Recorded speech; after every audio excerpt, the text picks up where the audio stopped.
I'm Doug Silliman, the president of the Arab Gulf States Institute, and it is my great pleasure to welcome you here today for the discussion of Soubrier's latest book, Qatar and the United Arab Emirates, Diverging Paths to Regional and Global Power.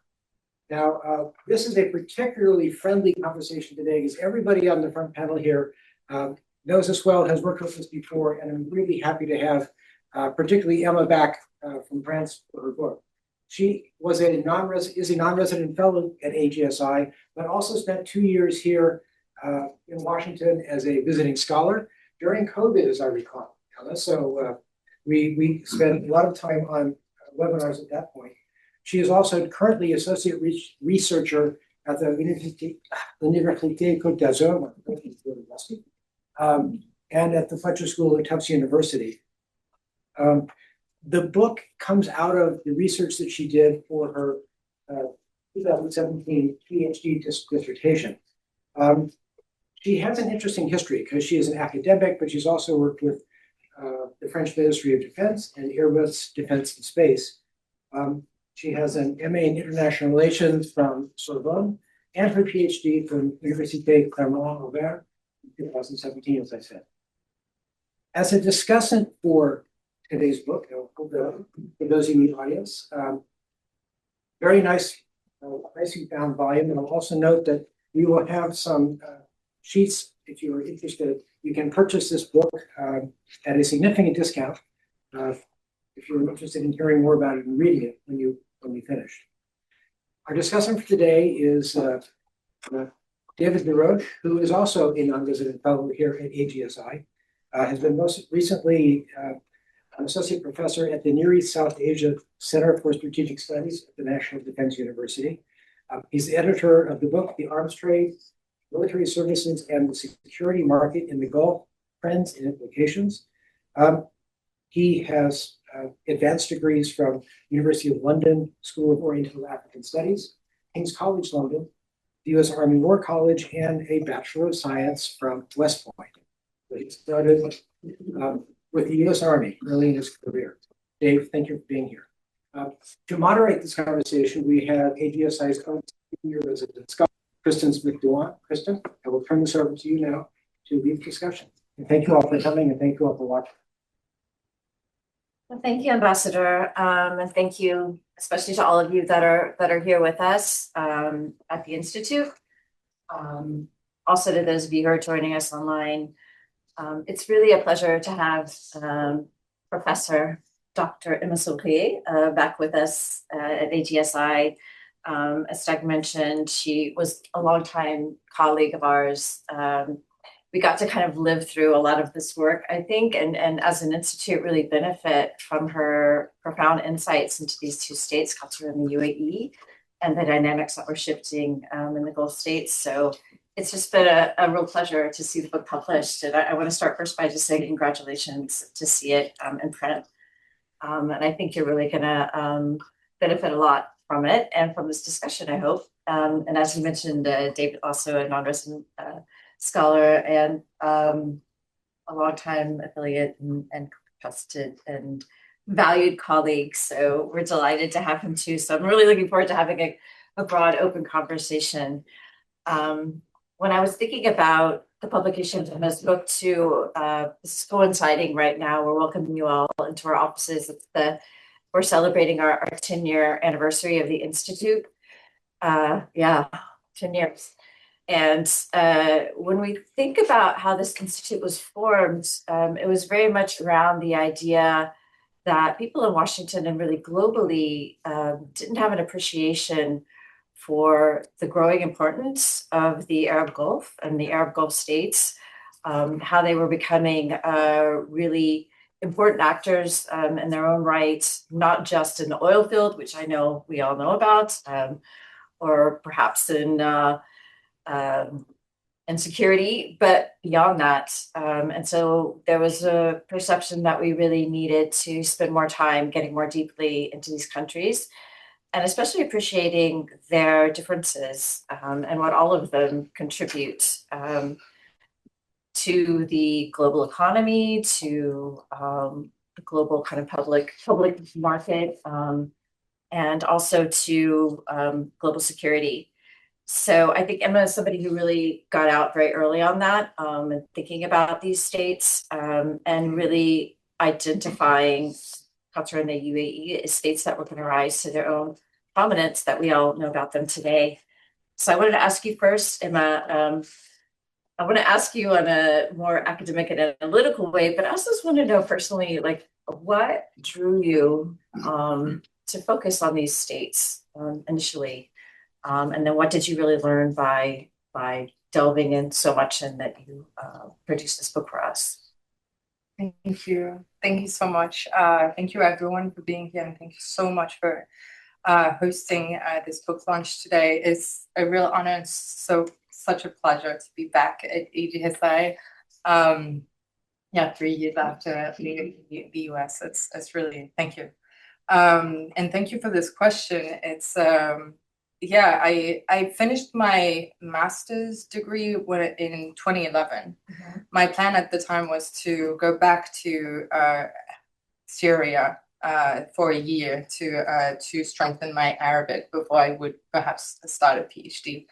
But then, of course, 2011 in Syria was not really a possibility anymore, and so I launched the PhD earlier than that. And when I was looking at the region, I was both looking at the region and also looking at what scholars, Middle East scholars, were covering in France at the time and beyond. And I realized there was not a lot of work being done on the Gulf. And at the same time, I was seeing, like everyone else, how, against the backdrop of the Arab Spring, we were really hearing a lot increasingly about Qatar and the UAE. Saudi Arabia was always part of the picture for anyone looking at the Middle East or not looking at the Middle East, but energy markets, etc. Not so much Qatar and the UAE, but suddenly you had opposition groups supported by Qatar, and you had and it was starting to be apparent that these actors were trying to do something in the region, and we're really becoming more and more important. And so that's how I picked up at the moment when I was choosing my PhD topic, essentially. It occurred to me that if I wanted to understand what was going on in the region and where the region was going, I needed to understand what the rationale of these actors was, and where they were coming from, and what was happening against the backdrop of the Arab Spring. So that's really what set up the whole idea of focusing on Qatar and the UAE. Because when I started my PhD in 2012. I could already see, like a lot of people, I was not alone in that, of course, that 2 decades before, not a lot of people knew about Qatar and or the UAE, and let alone could differentiate them. If they could locate either of them on the map, they would perhaps mistake them for one another. Today, that's certainly not the case anymore. I feel like most people, especially people looking at the Middle East, of course, but well beyond, know exactly where Qatar and the UAE are, and also have a pretty distinct idea of their divergence and what they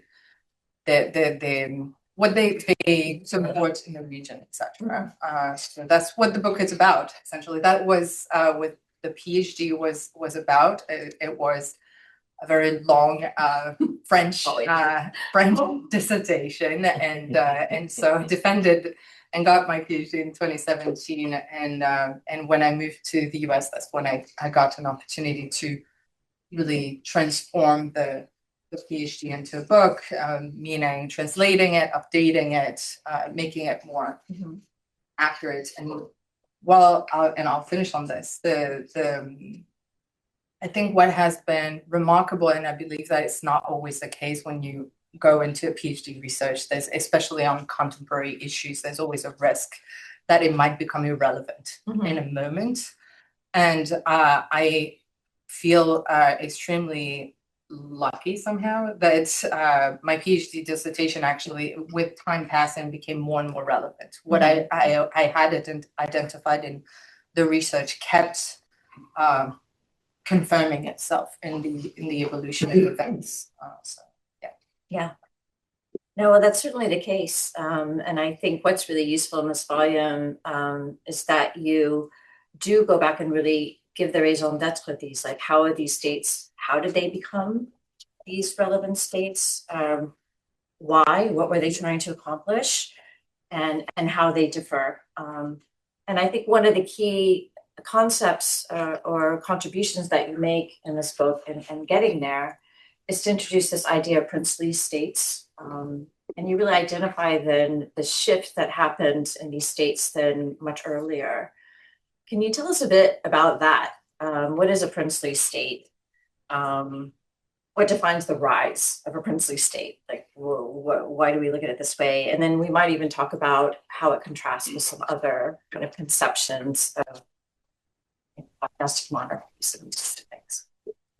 Thank you. I mean, the starting point of the whole research was both, how did they get here, but also, as you just said, why is it that, from an outside perspective, there are many similar dimensions to Qatar and the UAE, being outside incentives and internal dimensions in terms of the structure of their population with a very large expat population, and how they articulate the security dynamic with the triangle turned bilateral confrontation or rivalry between Saudi Arabia, Iran, and Iraq. And so the starting point was really how is it that these apparently so similar countries have adopted such dissimilar policies? And part of it was some very clear differences. Even though they're both small states, there's a major difference relatively in their size, and also the fact that Qatar is a single emirate as opposed to a federation of emirates, and so that comes with specific incentives. And so what I was starting to see was, well, as a federation, it might make much more sense to look to consolidate the unity and protect the territory, as opposed to being a micro state that is looking more into partnerships with outside powers to ensure security, while just focusing on networks rather than territory, etc. But beyond those very apparent divergence of the structure of the country and their relative size, what came very rapidly when I was doing my field research was the importance of the vision of the leader. And so essentially that's how it started coming to this concept of prince state, which is it's a model where the state is highly centralized and highly personalized, and you can bring down a lot of the foreign and security policy choices down to the personal vision and perception and network of a single point, a single prince. And so hence the idea of the prince state with an echo to Machiavelli's prince. And how it connects to, of course, I mean, I was thinking of Christopher Davidson.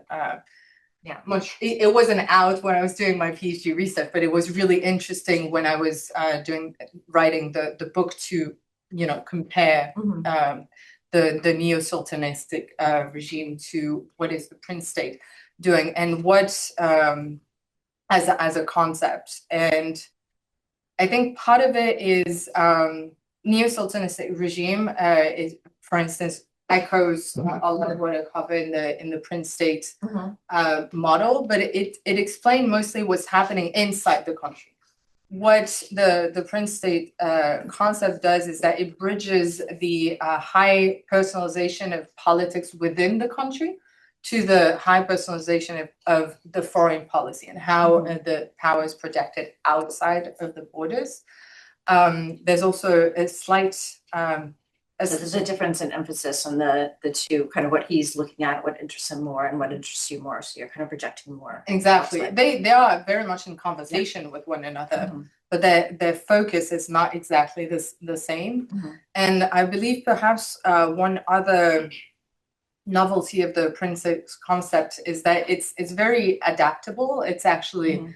it's not adaptable, but it's applicable Mhm. well beyond the region, because the high centralization and personalization of power within Qatar and the UAE, you can find, I mean, certainly in Saudi Arabia since 2015, Mhm. but you can actually, it echoes some much larger trends in international Yeah. relations that we can see well beyond the Middle East. Yeah, which is a really important factor. I think we'll probably table that one for now because I'd love to talk more about this. I think you call it later the egotization of politics Mhm. too, and this personalization of politics. I think all of us are very familiar with that now globally, but also the centralization of power. So, we're analysts maybe trying to think about why this has come about. And, I think probably a lot of people looking at this might think, well, these are monarchies. Of course, they were always like centralized powers and you have that kind of thing. But of course, it is coming from a period where we had kind of a more collaborative approach within a lot of these governments. It was certainly the case within Saudi Arabia. So give me some ideas of why you think we've been driven towards this more kind of centralized personalistic power in these states, and also the indications that you were looking at for this. I know when you were looking at that projection of power abroad, one of the things that you focused a lot on, which is distinctive, I think, in this book, is the weapons sales and this becoming a very important element of it. So maybe you can tell us a bit about that.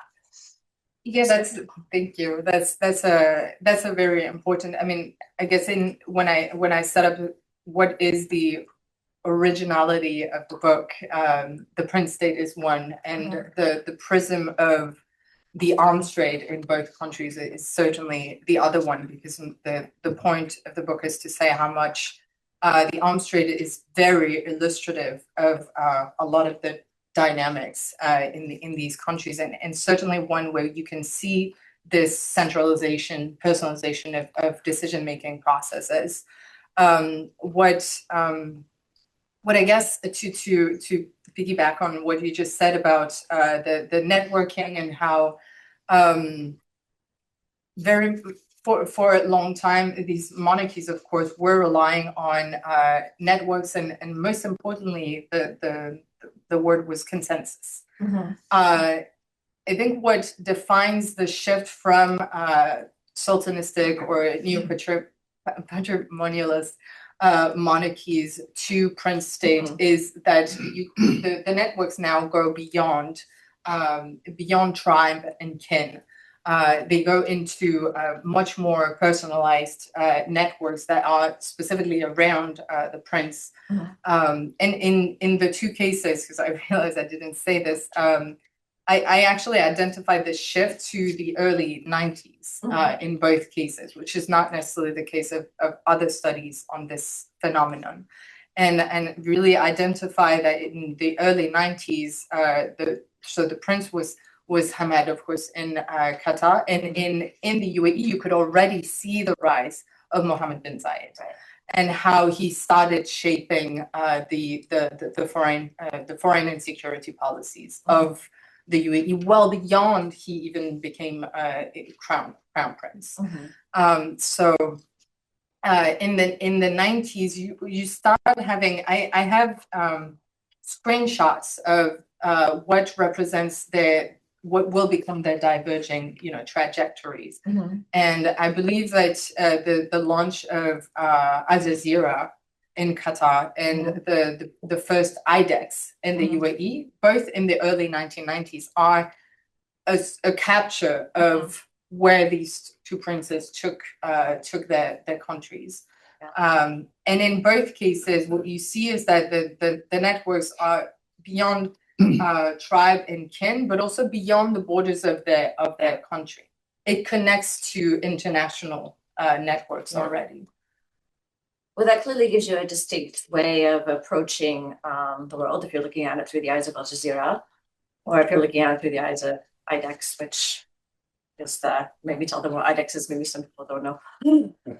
It's a different the arms trade that happens every 2 years Yeah. in Abu Dhabi, and that has become a really unmissable rendezvous for all defense industry, defense companies. A lot of the strategy in terms of economic diversification of the UAE in the past decades has really revolved around localizing a defense industry, and a lot of the announcements in this respect are generally done around IDEX retreats. Well, give us an idea. So we have the 1990s, we have these states starting to concentrate more power, centralized power, which obviously is a really big process in UAE, given that it was a federal system. And we have them getting distinct characters that reflect in some ways the predilections and then also the networks that are being developed of these different leaders. Project forward then, like, what's the impact of this then as we move into the 2000s, 2011, how do we see this fully develop, and how do we fully see these states as very distinct states then? And what's the impact for us as people that are watching this globally? So thank you. The real shift was throughout the 2000s, because the identity of this brotherly but diverging path between Qatar and the UAE, with one mostly focused on soft power while the other one was on hard power, one focused on network and the other one focused on territory and territorial defense, started in the 90s. It really got consolidated during the 2000s. And what really made the shift from what was going on within the country and the start of the image that they were projecting and the impact that it's had since then is the financial crisis of 2008. Because what you see from 2003 and 2008 is an increase, an exponential rise of oil prices. So suddenly the economy of both countries has, their funds have exponentially increased, and then the global financial crisis happened in 2008, and that was the shift that really started giving them leverage onto the global stage, because they were very much, they jumped in when a lot of Western economies were strapped for cash, and they started positioning themselves as actors to be reckoned with, that had a voice on the international stage, and then they were not just gonna give money out for nothing, that they needed to be more acknowledged on the international stage. You see this in international organization and in the speeches that you have from leaders of the two countries in front of the United Nations, etc. at the time. And so you see this shift happening, and that's also when they started. That's 2010 is when Qatar got selected to host the World Cup, etc. So a lot of what came to be in terms of the importance of their projected image and their influence on the regional and international stage happened by the end of the 2000s. And of course, then in that period, then we all know with the 2011 Arab uprisings, collapse of a number of different governments, and then a space for them to kind of project, right? Absolutely. And then, of course, you introduce this whole element of competition, and where the real distinctiveness of them became a much more competitive dynamic. Yeah, it entered an era of open rivalry that became more and more. You have a sequence, 2008 to 2013, where the rivalry with the increased influence is becoming more and more apparent. And then there's really a shift with Egypt in 2013, and from 2013 through 2020, with the first small Gulf crisis, but then the big one in 2017, you have this whole phenomenon of regionalization and to a certain extent internationalization of their rivalry. Where you see it appear in many different places in ways that really had impact on the ground, and then it kind of resolved or subsued around 2020. Just one more question. We won't get through everything, but then I wanted to make sure and bring Dave into so that he can have his thing. But his thing. So I can do my thing. Thing. But I think another thing that's interesting that comes out of here too is that both in the development of these states and then in the way that they project, Saudi Arabia kind of looms large, right? Yeah. Both as a state that both of them had to come out from under its shadow. But then that as they're becoming rivals, it's also becomes a state that kind of at play, and a state that's shifting itself, maybe undertaking in a later stage, this kind of centralization and personalization that you were talking about. How do you kind of see the role of the two of them and their interaction with Saudi Arabia? Since it's Saudi week this week in Washington, for those of you who don't know, we have a conference. Mohammed bin Salman will be visiting us and the White House soon. So interesting that we're doing this program at the same week as it's Saudi week in Washington. Yeah, it's true. And Saudi is in the book with the shift of what I call the shift of Saudi Arabia towards becoming a prince state itself around Mohammed bin Salman. And so it was one of the development that happened during the PhD where I was like, oh, that's interesting. During the defense, the applicability of the prince state concept was pretty apparent. Also with the rise of the first Trump administration, but we'll get back to it later probably. So what I see is that for years when we were thinking about the Gulf region, we really thought of, historically the triangle of power that I was talking about earlier, Saudi Arabia, Iran, and Iraq. And then of course, as we know, it became more of just a bilateral rivalry between Saudi Arabia and Iran.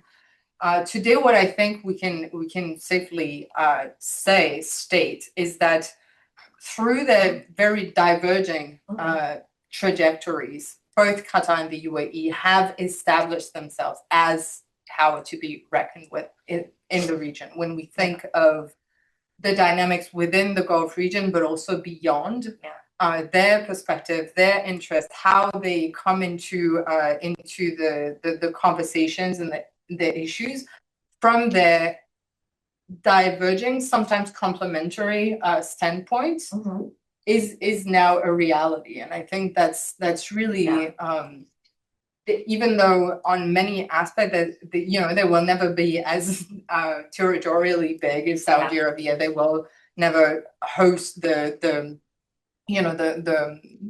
religious places. A lot of the influence that Saudi Arabia has and retains historically and strategically is there. But now when you think of the region, Qatar and the UAE are certainly middle powers to be reckoned with. Which is a huge step, right? I mean, in terms of them establishing their relevance, both in terms of like their security, I mean, playing themselves as independent actors, allowing them, which is some question that we'll want to get to for sure, and I'm sure all of you are interested in how they deal with the United States. They can come out from under the shadow of Saudi Arabia now and act in kind of what they see as their own interesting and distinct ways. And then how they can perhaps coordinate or not. So it's another question. We'll kind of table those for now, though. I want to go ahead and go to Dave, which I think you're actually going to be publishing. So yeah, you've already had your deep intervention. Well, yeah, that's right. So I think actually, I think I may have reviewed this for the publisher. I may have done a pre-publication review, and the book that I edited that Ambassador Silman spoke of, I believe you had a chapter in that. Yeah, so we go back a way, but I've also reviewed it in the forthcoming issue of Middle East Journal, which I think the galleys were just corrected today, so that should be out. So I got some I got some beef with this. No, I've got some history with this book. My remarks do not reflect any opinion of the United States government, and I have to start by saying that. Let me make a couple of points. So the first one is I really enjoyed reading this book. It's hard to tell that this came out of an academic background. And you guys all know what I'm talking about. You can actually read it, which is really nice. And I have to give you full props for that because, God, some of this stuff I go through and I'm like, what have I done? Why am I being tortured? It's actually readable, and it's particularly impressive given that, your native language is not English. You actually write better than I do, better than I speak, which is in your second language, which is impressive. The second thing I want to say is that this book works on two levels. You can look at it as a regional study of two important states, and we've talked about how they've gone from a very low profile to a rising profile. But it also works if you're international relations minded, a study of how small states could work. I think you could apply this to, say, Singapore or Luxembourg or Brunei with obviously the lessons and the circumstances are there, but the general principles. If you were to do a comparative study of Singapore and Brunei, for example, I think that you would find the framework and the analysis. There'd be a lot of carryover, at least a lot that you can use. So it works for scholars of two things, but again, it doesn't lose its readability for the average human being. The arms trade, Emma and I have fought over the role of the arms trade in doing things. I think that people tend to skew towards analysis of the arms trade for a couple of reasons. First off, it is visible particularly if you deal with a democracy like the United States, statistics, pending transactions, which are both approved and denied, volume of trade, all of that is public in a way that experts of televisions and automobiles may not be. That's one. Number two, in Western minds, at least, there is a visceral revulsion against the arms trade that I think stems back to the merchants of death narrative. It's in the origins of World War I. And it's, whether we admit it or not, it's hardwired into our consciousness if you're raised in there. So it's just fascinating because it's seen as a driver of conflict and instability and sort of a proxy for many of the things that are wrong in the world. But that being said, it is valid because there's a lot more governmental intervention on arms trade, particularly with a country like the United States that sees itself as the ultimate security guarantor of the territorial integrity of the Gulf states. America's interest is ensuring not just that it can fight in the Gulf if it has to, in accordance with the Carter Doctrine, but that it can fight as part of a coalition that includes the member states, and that requires compatibility and interoperationality that you cannot achieve with a country that has Chinese fighter jets, for example. So there is a policy there that you don't see in a policy emphasis and an imperative for a policy emphasis that doesn't exist with, say, automobiles or televisions.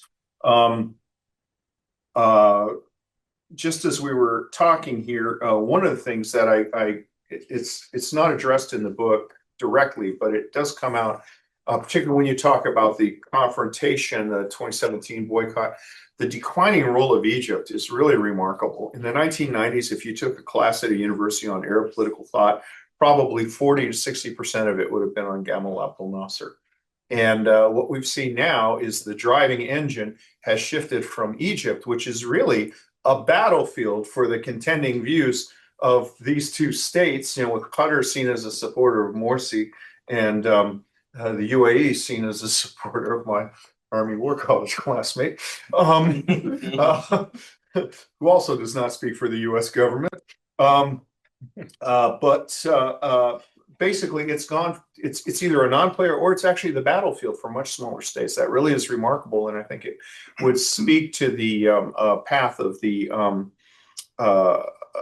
princely state. A princely state or any authoritarian state, and I would argue that these states are moving towards a model that I would call techno-authoritarianism, which allows some degree of political rights, but in which the promises of technology are harnessed to create an absolute security infrastructure that's very difficult to supervene, that model is sort of supplanting the decades-old American liberal model. And I think that you can find ample support for that thesis in here. Those of us, when you look at the structure of the book, what you really see is you see a quest for autonomy and sovereignty and defensiveness, a quest for national defense and a quest for the ability to defend yourself by two countries, one of which their native population is twice the size of Houston, the other which their population, I'm just doing this because Roebuck and Silliman are both Texans. The other one is the size of Plano, Texas, or Anaheim, California. Yes, this place is infested with Texans. Roebuck is it. Okay. It's just rotten with Texas. But this is a very, very small city. So, imagine Anaheim, California, which, the city around Disneyland, with 154 fighter jets. There are not 154 people in the city of Anaheim who are capable of flying modern fighter jets. And what you see is an emphasis on this. So presumably this is done for other reasons, and the reasons are explicated in the book, Buying Influence, establishing a level of all of that. So the question is, how do these countries maintain their sovereignty, given that, to use a metaphor that Ambassador Patrick Thurles used this moment, well, it came to me, he didn't say it, but these are fat sheep in a neighborhood of hungry wolves. How do they maintain their sovereignty? Well, those of us who travel the Gulf frequently watch a lot of movies that you probably wouldn't see otherwise. And one of the ones that I saw was the Justice League movie. And this guy comes into the Justice League and he's being introduced to him. So there's Superman and he can fly faster than a speeding bullet. And then there's Wonder Woman who can do the whole thing with bullets and the golden lasso. And then there's the Flash who can run through the wall. And the guy looks to Batman and says, "What's your superpower?" And Batman says, "I'm rich." Now, there are a lot of people who are rich who don't stay rich and who don't use it as a superpower. Not everybody who's rich is Batman, but these countries have done it. And they have translated it not just through weapon systems, which does create weapons purchases, which does create a level of interdependence and interoperability. The Qatari Air Force has a large component stationed at an air base in England, where they are joined with a British fighter wing using Tornado fighters. There was a little bit of a stink over the offer of the Qataris to fly F-15s at Mountain Home Air Base, in spite of the fact that we've used that to train foreign forces for years. And we have an F-16 base in Tucson, Arizona, that a lot of the UAE Air Force trained at, as well as the Bahrainis, as well as the Dutch. And the Joint Strike Fighter Air Base will be, for foreigners, will be at Camp Smith, Arkansas. So, we've been doing this and we have infrastructure for this. But that level of interoperability creates both social, financial, political, where you have, if you station people in Fort Smith, Arkansas, that is an area that has not at the cutting edge of the digital, divide. There will be a constituency for that continued arrangement there. And then finally, I think that what really makes the divides the two is the contrasting reaction to the Arab Spring. And I would argue, and this is something that can go round and round because it's unprovable, that the 2017 blockade was in large part spurred by the reaction to the Arab Spring, the conflicting reaction to the Arab Spring, in which, particularly in Egypt, that became a proxy cause. One of the things that's interesting to me as a student of regional history is the Saudi and Emirati complaints about Al Jazeera were almost word for word identical to what you could hear the Saudis and the Jordanis complaining about Radio Cairo during the soi-disant Arab Cold War. If you read Carr's short but rewarding book on this, the language about subversion and revolutionary language inciting violence, it's almost identical. It's almost identical. So there are both strengths and advantages to the approach being taken. In light, Kristin has raised the events coming up, the visit we have tomorrow. One of the aspects that I think if you read this book and watch what happens tomorrow, one of the things that I think is very interesting is the United States trying to find methods of approval or measures of approval and endorsement that they can give to these regimes to go back to their people and say, you see, the strongest country in the world is on our side. So a few years ago, the United States designated the UAE as a special ally. That is a designation that has no basis or history in American law, policy, or practice. It was just out of nowhere. I think it was driven by the desire to have a deliverable, which does drive a lot of things for visits, a deliverable that could be taken back to Abu Dhabi to say, you see, these guys are behind it. Similarly, after the crisis, and it was a crisis precipitated by the Israeli attack on the Hamas headquarters in Doha, we saw an unprecedented executive order enhancing the partnership between the United States and Qatar. But of course, an executive order does not go to Congress, does not have any legislative or even judicial review, and ultimately has very little,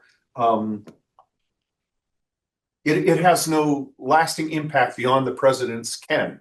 And the president, what the president grants, the president can take back very, very easily. So what we're seeing there is, in a very real-time manner, played out this desire to not just develop influence on separate paths through autonomy, through regional force protection, or through mediation, which is the other one, enhanced mediation of conflicts all over the world. We're also seeing this is playing out into the larger country in the world, the only country that actually is kind of self-sustainable in a policy basis, which is Saudi Arabia. And then can I make one paragraph that I want to read, because I'm not sure if this made it into the review. So this is the last word. I'm very proud of this. This might be cut. When you do a review, particularly when you're so close to the subject, you always have to say something bad. And so I put one sentence that's pretty good. I said, there are a few factual errors, as one would expect in any book of this length, but they are generally trivial. And to point them out would require a simultaneous level of knowledge and pedantry that would be both impressive and depressing. So I will leave you with that note. I don't know if that'll make it to print or not. Thank you. It's a great book, and I urge you all to learn from it. Thank you.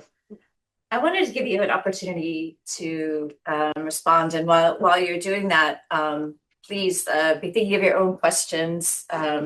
We want to, of course, bring it up to date to how these states are relating to the United States now as well, which I think you previewed a little bit there. And also, those of you in the audience that are joining us virtually, please send us your questions in the Q&A. But I wanted, he started to sort of, Dave started to map out one kind of approach to thinking about these states' relationship to the United States, which I think, and correct me if I'm wrong, still had it very much about like, okay, well, they've established themselves as independent, but they're still looking to the United States kind of for the security and playing into this role of interoperability that the United States is projecting. I kind of think that maybe you might see things a little bit differently and what's going on when they're creating these kind of markets, which basically that's what the UAE is doing, is creating a market for weapons, and how they're viewing things, the global power center and their own role in global security today. Thank you so much. And thank you so much for your comments, Dave. Absolutely, to your point. I mean, the two main points that I got was were what you were talking about in terms of small states. And I believe what I tried to do in the book is really to show how Qatar and the UAE strategies have tell us a lot today about the evolving definition and allocation of power in contemporary international relations.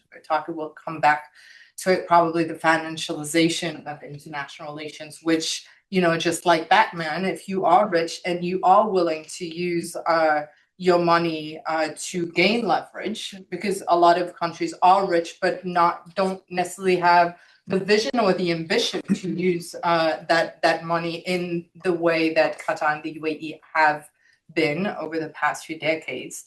it really walks hand in hand with what I talked about in the book about the geopolitics of capital and how what we're seeing today in Qatar and the UAE is that they're really putting themselves at the heart of international relations through becoming a turning place of international markets. And we see this in the arms trade, we see this in energy markets, we see this in many more aspects nowadays. But really, that's how you gain leverage, is by putting yourself at the middle, at the very center of flows and money flows. And so that's the case in energy market. But I think in the arms trade, it's very apparent. And so to go back to this, of course, the importance of the arms trade as a lens to look at the strategies of these two countries, what I've found really interesting from the beginning when looking at the arms trade in both countries is the political economy of the arms trade there.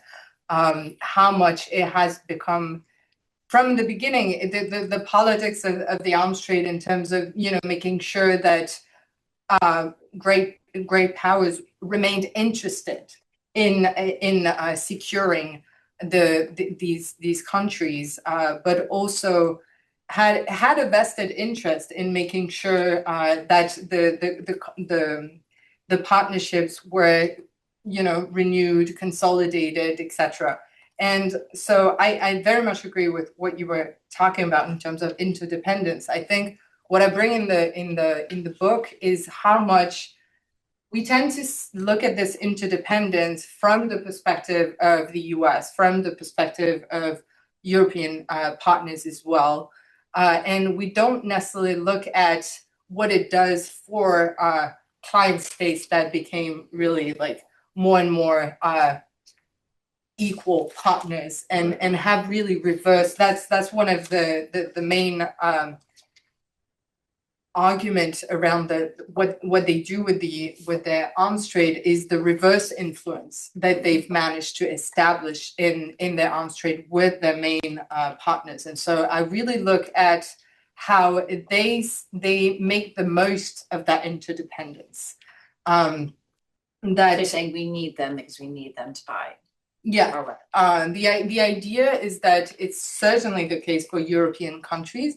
It is to a certain extent also the case for the United States that we left a situation where the Gulf countries, Qatar and the UAE, we could perhaps make the same argument for Saudi Arabia, but Qatar and the UAE are at the topic of this book. And so Qatar and the UAE used to need to buy weapons from the US and European partners much more than the US and European manufacturers needed to sell them. But now that has shifted, and that has also shifted from this turning point of the 2008 crisis, and we can make the argument with that is shifting now with the re-increase of defense budgets in Europe. But for a moment there, the defense budget were decreasing, and so there was less of a domestic market for weapons manufacturers in Europe, and so there was much more of an existential need for the defense military, the military industrial complex to sell. And so there was this the dependence, the importance of the arms trade in the Gulf became more vital for European countries and to a certain extent for the United States than the other way around. And that is the basis for reverse influence. That's part of what I call the globalized rentierism of of Qatar and the UAE. How by making themselves indispensable financially to their historical major partners, they buy room to maneuver, if not to directly influence the politics of the United States or European powers, at least to buy themselves freedom to do what they want without having pressure from the US or European partners on a certain number of topics. And I guess perhaps one of the most interesting is their diversifying away to a certain extent from the US and European partners towards China or Russia. And so that's where this interdependence through the arms trade is actually really interesting. I have a development in the last chapter about how, to me, what's happening in the Gulf countries is that they're securing. Of course, they are maintaining this main relationship with the U.S. and to a certain extent, they have this panache of their arsenal with European weapons as well. That remains their main track, but then they have a secondary track with China and Russia, especially with China in terms of armed drones and very specific niche equipment, autonomous systems, etc. And one does not negate the other in their perspective. Yeah. That's them buying themselves room to maneuver, and we can see how interesting it is today because we see the U.S. and to a certain extent also European powers is continuing to say, oh, they won't move away from us. They need us so much, but we need them so much, potentially more. And so what we see today is that they're maintaining, I have a line in the book, I don't know what page it's on, but they continue to buy weapons so much because it is our love language. It is the US love language, certainly, to sell weapons. So they continue, giving money to that track. But meanwhile, that's not the only thing that they're doing. In terms of arms trade specifically, they are developing some niche capacity with China, etc. That don't Pakistan. Also, yeah, I mean, a number, South Korea, but they're also diversifying their investment and their focus in terms of security. They're not just looking at the arms trade. We can see that. It's interesting, as you said that, I was thinking we can see those dynamics playing out, those calculations in the US. Even between the Biden administration and the Trump administration, we've seen some shifts in what are sort of the limits at which we will sell. Like there's the desire to sell, the need to sell to keep those relationships and partnerships, to keep them on our side of the strategic picture, which is also linked through the interoperability of the weapons and these sorts of things as well. But then how much you can compromise on issues when it comes to concerns of the telecommunications and the communications and how that might compromise us on our rivals such as China. And you've seen some differing kind of positions on that, where maybe now the idea is that the weapons sale itself is more important in keeping them on our side than previously there were more conditions on it. So. Well, there are a number of factors. So for example, the Emirati purchase of Chinese manned drones was just because we refused to sell the manned drones. We had a long-standing interpretation of the missile transfer control regime, which I had argued was misguided, that prohibited that. So they said, okay, we'll do this. What is really interesting is since public opinion in the West turned on the war in the Saudi Emirati-led war against the Houthis, there was a conscious divergence, as Emma has said, a desire to basically sanction-proof their defense infrastructure, but that was mostly limited to industrial age things like the Saudis buying Chinese 155 millimeter howitzers. And, we did see a cessation or informal impoundment of weapons shipments from the United Kingdom, and I think formal from Denmark and Germany. So I think that makes sense. But, usually as Emma points out, it's different in the UK. The problem with weapons, is that the research and development hump is so big at the front. If you're making microwave ovens, the research and development is mostly done. It's all about, so probably like 40% of the cost of your microwave is in production, the cost of making it and shipping it. With weapons, the research and development is huge.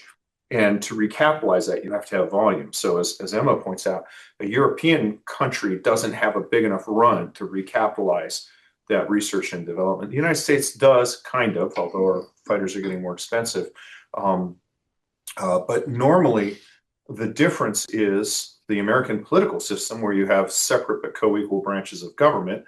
Every other European countries, at least, are parliamentary democracies for the most part, except for France, but even there, where people are very conscious of the role of their defense industrial base in exports. In the United States, the only person who has responsibility for both war plans, and there are only three people who have responsibility for both war plans and defense industry, and that's the President of the United States, Secretary of Defense, the Deputy Secretary of Defense.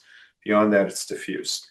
So, and they don't have time to spend a lot of time on that. So it occasionally reaches the issue. Usually there's an issue like, for example, Stop. Yeah. I'm gonna go just because I want to make sure. no, that's fine. That's fine. Thank you for your. Let's move on because I want to make sure that I engage all of you, and I'm sure you've been like storing up questions. Hopefully some of you read the book and you want to ask questions to Emma as well, but also you open the floor right now to those of you who'd like to, and also our visual audience too. Please, and if you could introduce yourself. Sure. Larry Rubin, Georgia Tech, and I guess the disclaimer is I have not yet read the book, and so hopefully this question is not in the book. It's a combination of a few of them. One is what type of learning took place between the two, between Qatar and the UAE, and particularly at the leadership level. One, in terms of leadership style, what was working, what wasn't working. The other, I was just thinking about in terms of, because the counter argument about leadership and centralization would be big structural conditions changing things. So let's say Qatar goes into world branding information, say operations, or you want to call it, Al Jazeera. UAE doesn't do that to the same extent, does it a different way. UAE becomes more in terms of this hub later center of arms trade, and Qatar goes into this big branding of world events and World Cup stuff. I mean, this isn't chronological. So both, anyway, the question about learning leadership wise, and then what happens, do they learn from each other, and kind of do they, also when leadership transitions, you have various periods both in Qatar and as well with less of extent in UAE. Thank you so much for this question. It's actually what I explain in the book is that what you can see is this divergence, right, of strategies with soft power on one hand, hard power, network versus territory, etc. You have a number of dichotomy between those two. But what we see is that there's always a little bit of convergence still in that strategy. And what has been really interesting, especially from 2017 onwards, actually, with against the backdrop of the crisis, but also against the backdrop of, a big hit in terms of the reputation of the UAE against the backdrop of the war in Yemen, for instance, but not just that, also what was happening in Libya. So you have that on one hand, and then of course on Qatar's hand you have the crisis happening and the genuine fear of being isolated and I think to a certain extent also fear of military intervention at some point very early on in the crisis. And what you see in 2017 is that suddenly Qatar goes back to politics of the arms trade 101 and just invests so much money into everyone. He just asks in the US from a new batch of F-16, asks France for Rafale, asks Eurofighter. Doesn't really necessarily make sense right away. They certainly not necessarily have people to fly those planes at the time when they're buying that, but they're investing money in politics of arms trade 101, making sure that their big partners are going to be here if they need it. And so they end not only that, but also in relation with Turkey, they suddenly start, not suddenly, it was already a little bit there, but they increase the talk about, localizing defense industry, developing some arms companies in relation with Turkey at the time, and hosting a Turkish base, etc. So suddenly they kind of take a page from the UAE playbook in terms of hard power and really playing the politics of the arms trade to their advantage. Meanwhile, in 2017, what happens in the UAE is you have the launch of the soft power council, I think it's called, the soft power strategy, and a real increase in, okay, how do we shift away from this image of we support military authoritarian regimes everywhere. We're responsible for a lot of military-connected destabilization in the region. This is not looking good.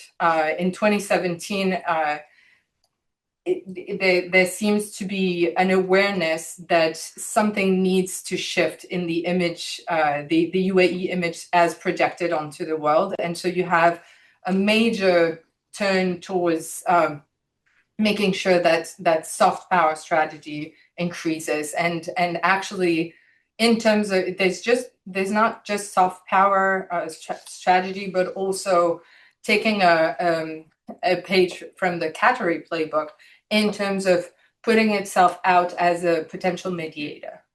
And mediation was really Qatari's playbook since the 90s. And so you see these interconnection between the two strategies. And that's been really interesting, because more and more what you see, especially as the competition very open and very destabilizing in places, competition since the turn of the 2020, against the backdrop of many things happening, but perhaps most importantly, or against the backdrop of COVID, where you have, new issues surfacing as, okay, maybe when we think of our security, buying military hardware is not the only thing that we should focus on.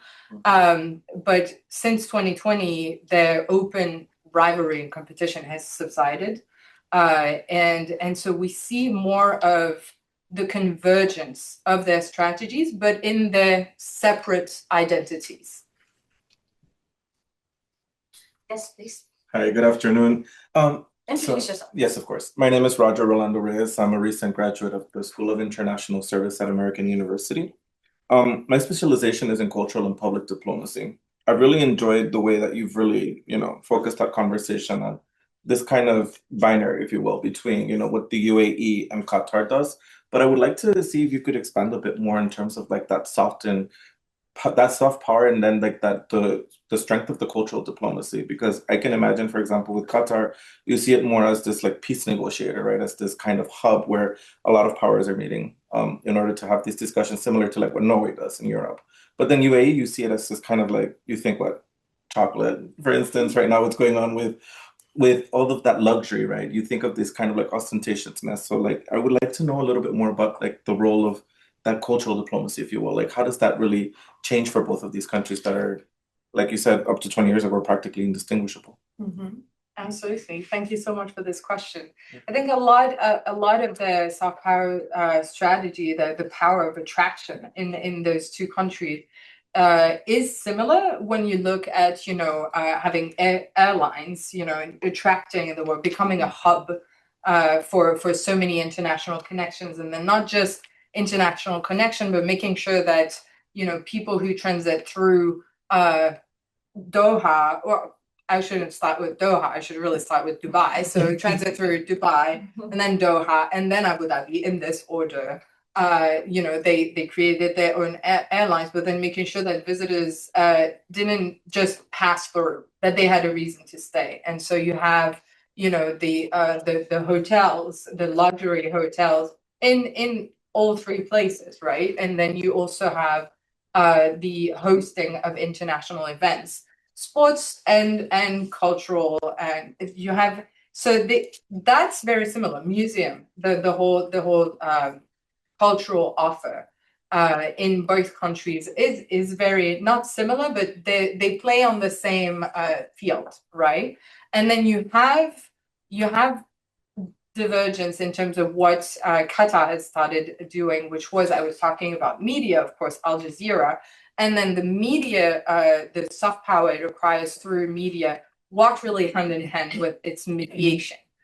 Because Al Jazeera actually promoted, put Qatar on the map in terms of having a perhaps more regionally accurate vision of what was going on in the region, and that was already the case in Palestine during the second Intifada, and kind of set the stage for mediation efforts from Qatar. So the media and mediation walk hand in hand in terms of the soft power of Qatar. And the UAE has been more recently, but more focused on, yes, indeed, luxury.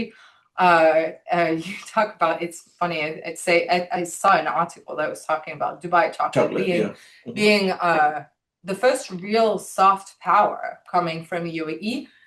Explanation. Soft power, as we understand it, is like the US has tremendous soft power. What does that mean? Is that the entire world wants to adopt US way of living. You know, we all drink Coca-Cola. We're all like raised with like Hollywood movies, etc. So that's soft power. What's interesting with the soft power of both Qatar and the UAE is that it doesn't sell the way it doesn't sell a specific way of living in Qatar or the UAE. It sells the appeal of going there, but not necessarily adopting a way of living there. And to a certain extent, Dubai chocolate is the first time that you have an appeal of something that actually comes from the UAE. So that was just a parenthesis. Just to add one thing on the UAE, though, it wasn't, I mean, I would argue it's not just luxury, which comes very much, I mean, that is a big part of its kind of brand identity, if you want to put it like that, and also strategy and getting wealthy people to settle in your country has always been a intention of Dubai. But they also do have that whole, because I wrote a chapter on this or an article on this, sort of the tolerance agenda, which is very much linked to soft power strategy of attraction too, right? Because they're looking to increase their reach to a lot of other countries in terms of interfaith engagement. So that allows them to open up and deepen their relations with India. I mean, it allows them to do so with Israel. So it has these links with their strategy as well. It's not, I would argue it goes a little bit beyond just. Yeah, of course. I would add, of course, that part of the soft power strategy of the UAE also very much increasingly so relies on mastering technology in many different aspects. It is really a place where you go to be amazed at futuristic technologies. I mean, I think of the Museum of the Future, for instance. But there's it's very much, it's actually part of the, you know, very different, the image that they project now, and actually you see that a lot around, you know, what was happening in the World Cup. The World Cup became the whole. It was a lot of the story was that the World Cup was not just Qatar's. It was really all of the Arab world's World Cup, and a sense of pride within the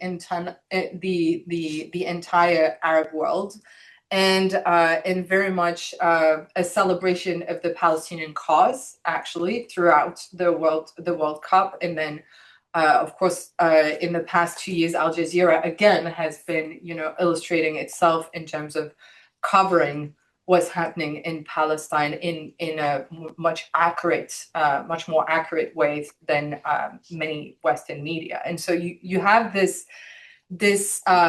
catering to a soft power that's very Arab world focused, in fact, much more than what the UAE does. UAE is placing itself as a postmodern global power. It doesn't necessarily just speak to the Arab world. It speaks to the world. Yeah. Other questions? I have a question. How has the wound healed after the boycott? And is there really trust there with the GCC and Qatar? That's a very good question. What I will say is that I thought it was remarkable the declaration of the UAE president after the Israeli attack on Doha.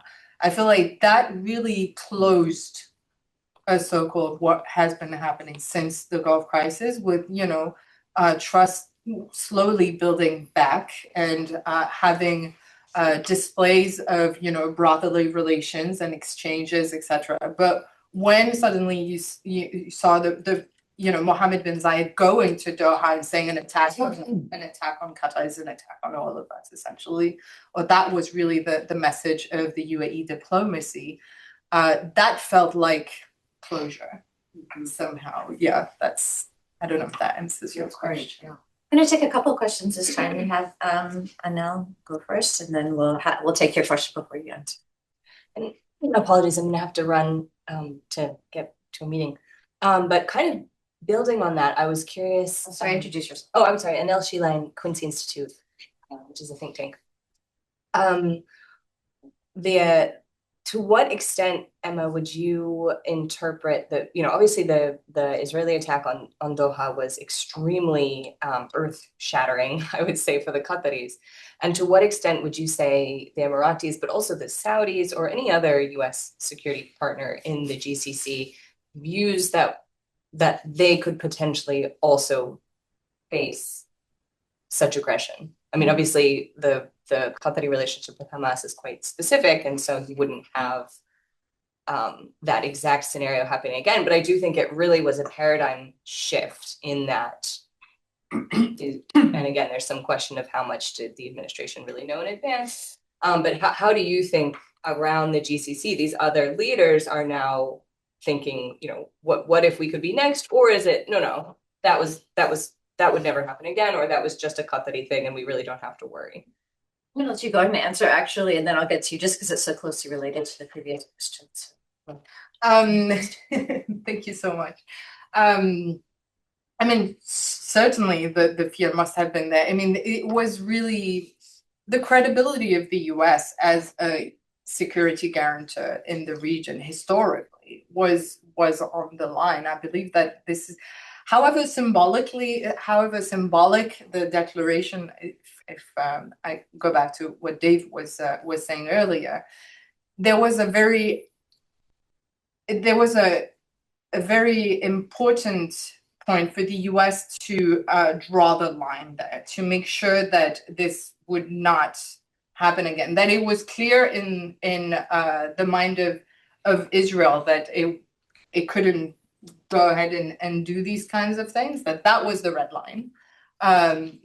Not just the declaration of, an attack on Qatar will be seen as an attack on the US, however symbolic that is. I tend to see it as actually a major declaration. But also, forcing Netanyahu to do public apologies to Qatar.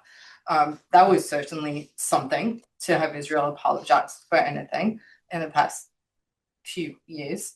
And so I believe that was an important, however symbolic point. And it was because the US credibility as a security guarantor was, if not on the line, was being questioned in some GCC circles. Probably I wasn't there, but that's my answer. To some degree. Please. Hi, my name is Elon Weinglass. You've sort of addressed this already, but could you elaborate a bit on why the two countries are playing sort of the role that they're playing, i.e. with Qatar supporting radicalism and the UAE supporting the status quo in sort of a more moderate tone? Is it just the personalities of the leaders, or is there something structural? And I ask because I think if you look at it structurally, or in terms of international relations, you could almost make the case that they would end up playing opposite roles. So if you could just elaborate on that. Thank you so much for this question. So there's certainly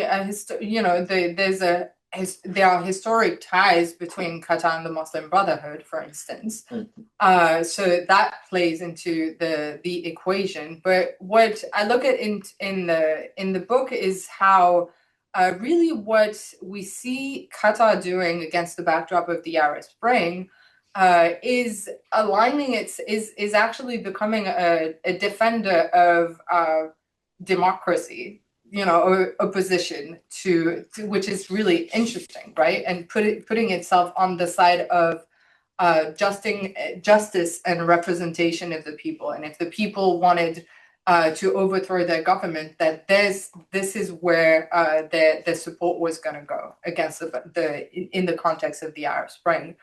And that I say this because that's very much been part of the storytelling from Qatar is we are on the good side of history, essentially, from the beginning of the Arab Spring. And so there are, I mean, there's a lot of literature on it's not necessarily an ideological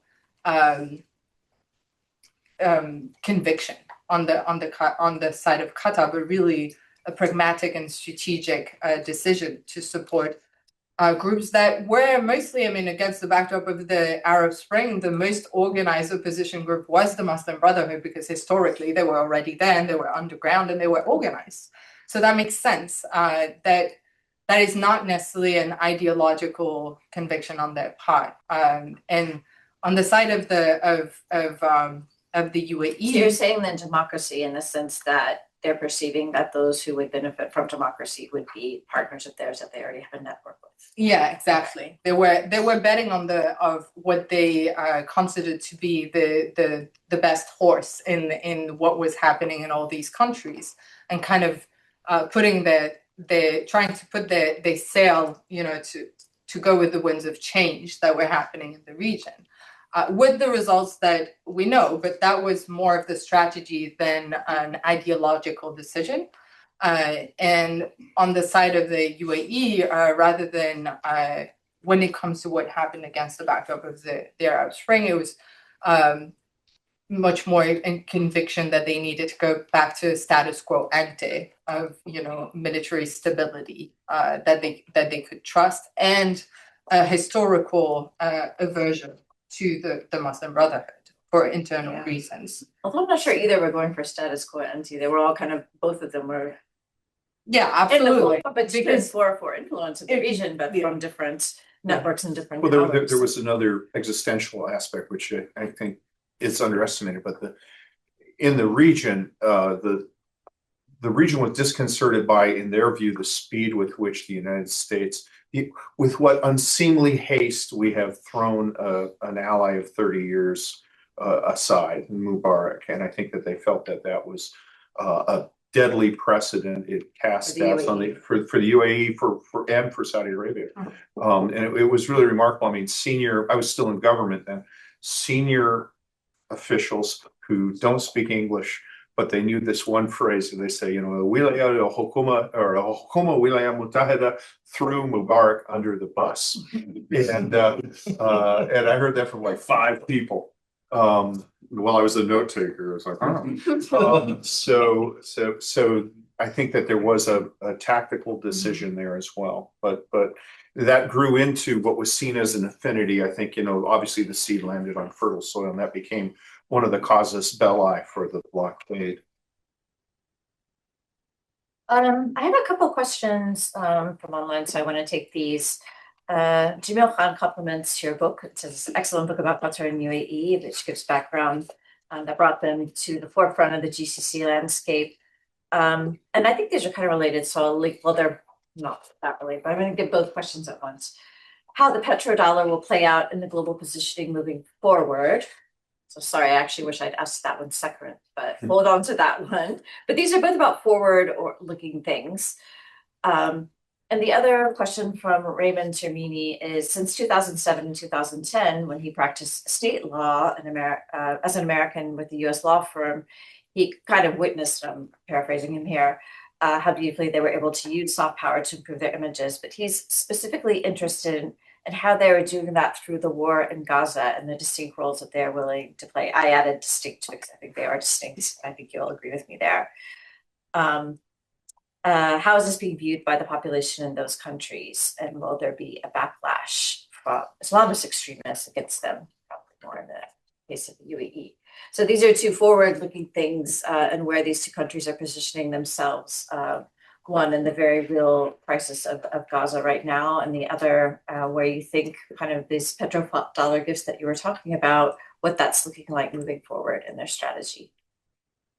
Thank you. Yeah, I mean, of course, their role is extremely distinct, and they just go in very much in continuity with what was happening before, and echoing what we already said about, one very much catering to the Arab world and this identity that was already there against the backdrop of the Arab Spring, of making sure that they were seen as an actor that was on the right side of history and defending justice.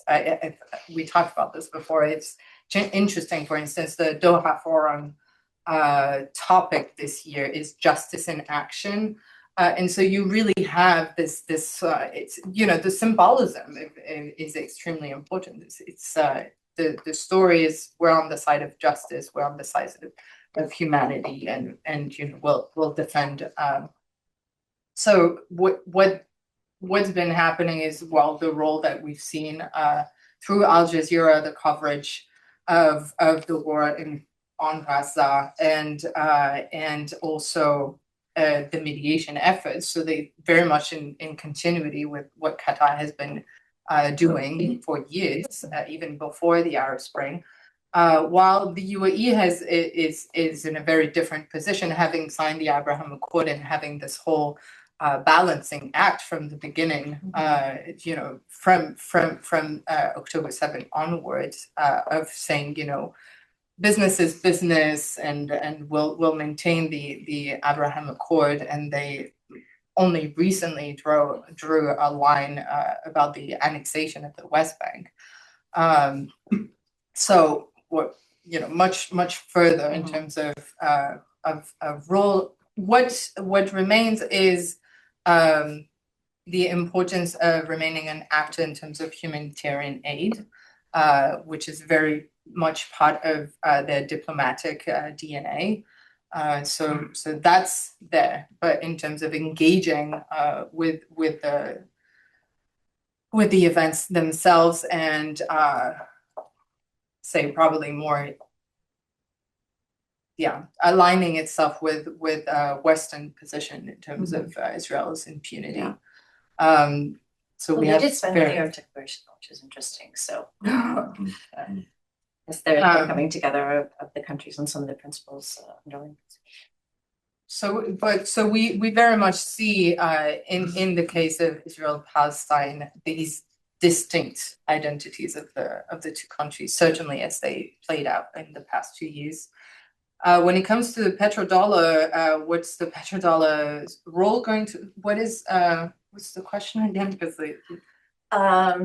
it's basically just I guess it's just getting you to project forward about how their global positioning will look. You said through petrodollars, but you could imagine that through this whole picture that we've talked about, this diversification, I think, that you've talked about, and how they're using the petro wealth these days. And if you still see that as being very distinct in the way that they're positioning themselves. You mentioned that you thought they were coming together a bit more in some of these strategies. Yeah, they're coming together on certain aspects, but yet really consolidating these distinct identity, and both states of course highly capitalistic states, but with a slightly different version of capitalism. You have capitalism of entertainment with media and sport in Qatar, while the UAE is very much on as it was, future oriented and a global, very much an act, a technological actor in the modern world, postmodern global world, postmodern world. AI. Exactly. So these are the different, identities with similar strategies at their base, right? And in terms of economic diversification, what's been interesting, what I talk about in the book, is how both countries, much like other Gulf countries, talk about economic diversification, but what they are diversifying is not so much the economy of the country itself as their investment portfolio. And how instead of having just rent directly from oil, what they have now is a panache, or a mix of rent coming both from oil and from all of the return on investments that they have in different fields, including renewable energy. more recently. And Broader so energy exactly. investors. Just one more question that's related to that to throw in, because we have it here from Marianne Lanatsa, who's writing from Sweden, I believe. Thank you, Marianne. She's making this distinction about the UAE's reliance on these bilateral investment agreements. I think she's talking about probably the comprehensive economic partnership agreements too, projecting perhaps, but that UAE in particular has been approaching. Do you see that as a defining strategy that makes the UAE look distinct from Qatar and how they approach investment? In terms of, I'm sorry, the comprehensive agreements? Yeah. I mean, she talks about all the bilateral, very advanced trade and investment agreements, which the UAE has concluded and plans to go further outside the GCC in particular. Certainly, I mean, it's, for instance, looking at it from a European perspective, I feel like for years there's been talks about having free trade agreement that's region to region. And it's been really interesting to see how the UAE has in fact opened a track to secure bilateral agreements that that indeed, I mean, that might make a region to region agreement more difficult because there's already a bilateral agreement. I don't know if that answers the question, but yes, there's sure. I think we're gonna have to close now because we're right almost at time, and I want to give them a final word. So is there anything else that we want to talk to? Maybe if I ask Emma, I know we had talked a couple of things I want to throw in that maybe you can address in your final thing as well. Because I know that you've done this really important work through your current institution that you created, PRISM, that's looking at this whole idea of human security as well, and trying to look kind of beyond the arms trade or thinking of other ways of security. So I wanted to welcome you to be able to speak to that and how that kind of also plays into the way that they're approaching their strategic projection kind of globally as well. Did you have anything else you wanted to add to? I think I've spoken too much. It's just I really enjoyed reading this book. I think it's a rare book of scholarship that is readable. And the other thing that I kind of like about it is the chapters would be good articles as standalone chapters. So it's not something that, you know, you don't have to, it's not a chore to read it. I think you can learn in bits and pieces. And yeah, exactly. Yeah. Now, you know, sometimes like, oh, I got to make it through this book. No, it's enjoyable. Thank you. You can tell we're not an academic setting. Allowing you to come in. I don't think I'm ever in an academic setting. Okay. Okay, well, I want to give you the last word, but again, also to stress to all of you that you also look to Emma's current projects too, where she is gathering together a lot of scholars and really pushing forth, I think, a lot of the thinking in these broader areas of human security. So please. Thank you so much. As a standalone, readable, standable chapter, the last chapter focuses on gearing up for the challenges of the future, and part of it is economic diversification. I just touched upon that, but part of it is also what do you define as a security threat today in those two countries? And really, what we've seen, you know, I was talking about the opening of the last phase so far. In the strategies of these two countries, separately and collectively, but looking at human security aspects much more, and in a way that most countries, all countries around the world, had to reckon with in 2020, when, you know, at the end of the day, all of the weapons in the world are not going to defend you against the pandemic, nor is it going to defend you against climate change. And the real challenges of tomorrow for these countries specifically, especially when it comes to climate change, are human security aspect. How is the population suffering from what is going on, both from what's happening independently from states' actions, but also from militarized policy in the region and well beyond the region. And so that's what the last chapter is about. And incidentally, in what became the launch of the initiative that I'm the director of, the Prism initiative, it really directly connected into this research, because at the end of this book, what when I think of Qatar and the UAE today, and I look at their trajectory, I see that for decades, what their strategy has been is to become visible on the international stage. But that's not the challenge of today. They do not need to fight to be visible anymore. The visibility is acquired. The next step could be responsibility as a global actor. And what is the security order that they want to shape for the region and potentially beyond that?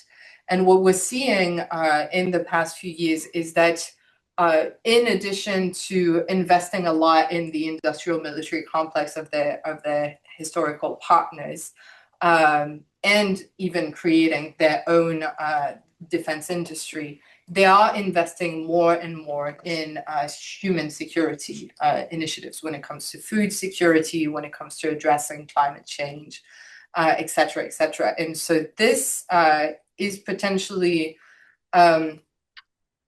this is something that I find very interesting to look at, because a lot of it is still about image projection. But there is a collateral benefit to that, because it does invest a lot in human security issues, and it could make something really positive for the region and well beyond. And so it's interesting to look at these diversification of investment portfolio, and to really look at how Qatar and the UAE in the next half century go from visibility to responsibility and global effect. We'll leave it there.